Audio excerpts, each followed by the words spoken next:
I've been looking at a lot of Bigfoot stories lately, and something that I've noticed is that there's usually a lot of things that are there and that are not there. And what I mean by that is a lot of times you're going to have a smell. You're going to hear something crazy, or you're not going to hear, like you're going to have birds around and then they're all going to go quiet. And in most of these stories that I read about or hear about, there's that variable. There's always some kind of environmental change.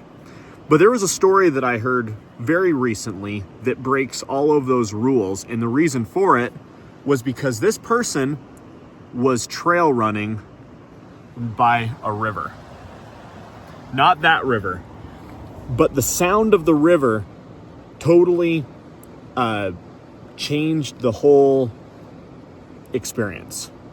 And so for this, I want to turn around and show you what I mean. I'm right off the highway, but if I were to go and pick my way down this hill, down close to the river, the kind of ambient noise that you hear now would obviously turn into something of a roar. I mean, we've got some pretty good water movement there. And what happened in this story is that a guy in his mid-30s, we'll call him Matt, was trail running. I thought it would be appropriate to do a trail run myself for the story. Anyways, while he was trail running along a river that was making all kinds of racket, just like this, which, by the way, one of my favorite sounds in the world, he comes around a bend, and up ahead of him, he sees what he thinks is a guy hunched over.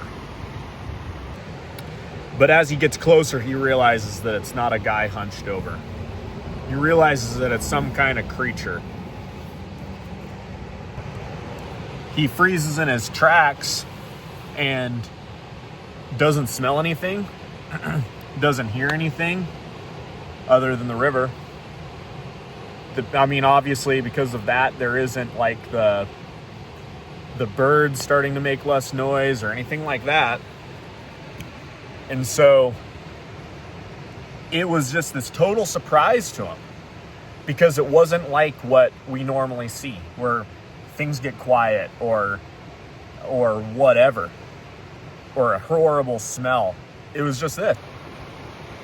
Just running along. And then, so this Bigfoot was on its haunches peering into the water, which is actually something that I've heard a few times, something very similar to that. And the creature looks at him. It's got a fur-covered face. It's humanoid, you know, what we picture now with Bigfoot.